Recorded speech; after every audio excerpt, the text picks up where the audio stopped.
රටක හලි සම්පතක් කියලා කියන්නේ ඒ රටේ සංස්කෘතිය ලෝගාමේ විතාපාන ලංකාවේ ආර්ථිකයට විශාල වශයෙන් වනජීවී සංචාරක කර්මාන්තර විශාල වශයෙන් රුකුලක් වන සත්ත්ව කොට්ටාසයක් විදිහට අපිට අපේ රටේ තියෙන අලි සම්පත අඳුන්වන්න පුළුවන්.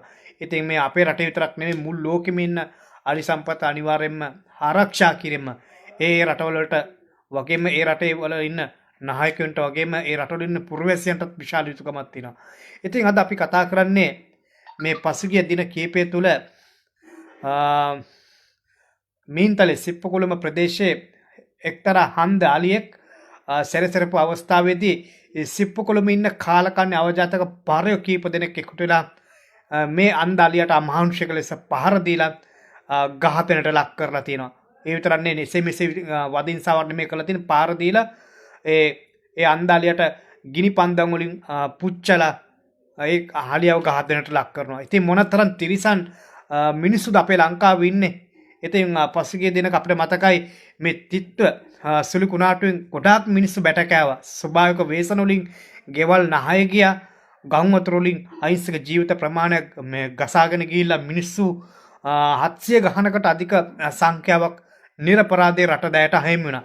ඉතින් ඇත්තටම යන්න ඕනේ මේ අනුරාධපුර මීන්තල ප්‍රදේශයේ ඉන්න ඔය සිප්පුකුළම ඉන්න කාලකන්ණි අවජාතක පරයෝ මේ නායයන් වලින් භූමිකම්පා වලින් ගම් වතුර වගේ ස්වභාවික විපත් වලින් හැඳි ගැහැවිලම යන්න ඕන જાතියක් තමයි සිප්පුකුළම ඉන්න කාලකන්ණි පාදඩ අවජාතක පර බල්ලු බැල්ලියෝ කියලා කියන්නේ.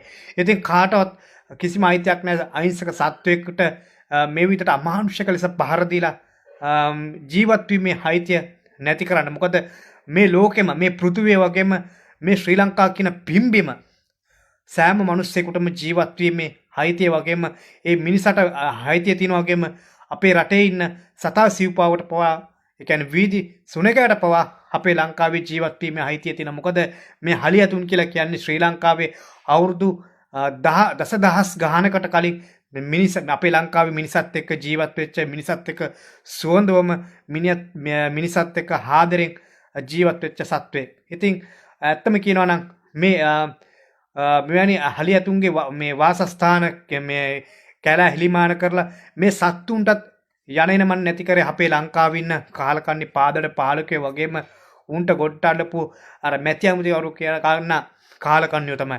ඉතින් ඒකේ ප්‍රතිඵලයක් විදියට මේ අහිංසක හලියතුන් ගම්මාන වලට මේ වැදිලා අහිංසක මිනිස්සුන්ට පහර දෙන්න පවා තැනකට පෙළඹිලා තියෙනවා. ඉතින් මේක ඇත්තටම අලි මිනිස් ගැටුමේ ප්‍රතිඵලයක් විදියට අපිට හඳුන්වන්න පුළුවන්. මොකද අපි දන්නවා අපේ රටේ ගොඩක් මේ පසුගිය රජයන් සම්මිලිත කැලෑ එලිමාන කරලා ගෙවල් දොරවල් හදලා දීලා උන්ගේ එන්චයන්ට විශාල වශයෙන් ඉඩම් ජාවරම් කරලා මේ හලි මිනිස් ගැටුම නිර්මාණය කරන්නට දහයක් වුණා. ඉතින් කරුණාකරලා වනජීවී අමාත්‍ය වගේම පොලිස්පති ප්‍රියන්ත වීරසූරිය මාතාගෙන් අපි ඉල්ලීමක් කරනවා කරුණාකරලා මේ මීන්තලේ සිප්පකුළුම ප්‍රදේශින මේ තිරිසන් මිලච්ච මේ ගහපැකේ මේ අන්ද අලියව මේ අහිංසක හලියතාව ඝාතනය කරපු මේ කාලකන්ණි පහදයන්ට විරුද්ධව වාම නීතිය ක්‍රියාත්මක කරලා මූන්ට විරුද්ධව නඩු පවරලා මූන්ට මරණ දඬුවම දෙන්න ඕනේ. මොකද කාටවත් කිසිම පුද්ගලයෙකුට ගහන්නවත් මේ පුද්ගලයෙකුට තියා අහිංසක සත්වයකට පහර දීලා ඝාතනය කරන්නට අහිතියක් නැහැ. ඉතින් සිප්පකුළුම ඉන්න කාලකන්ණි පරයොන්ට කියන්නේ උඹලගේ ගම ඊළඟ ස්වභාවික වේසනගතිය හැඳි ගැහැවිලාම විනාශ වෙලාම අතු ගැහැවිලාම යන්න ඕනේ ලංකා සිටියමේ.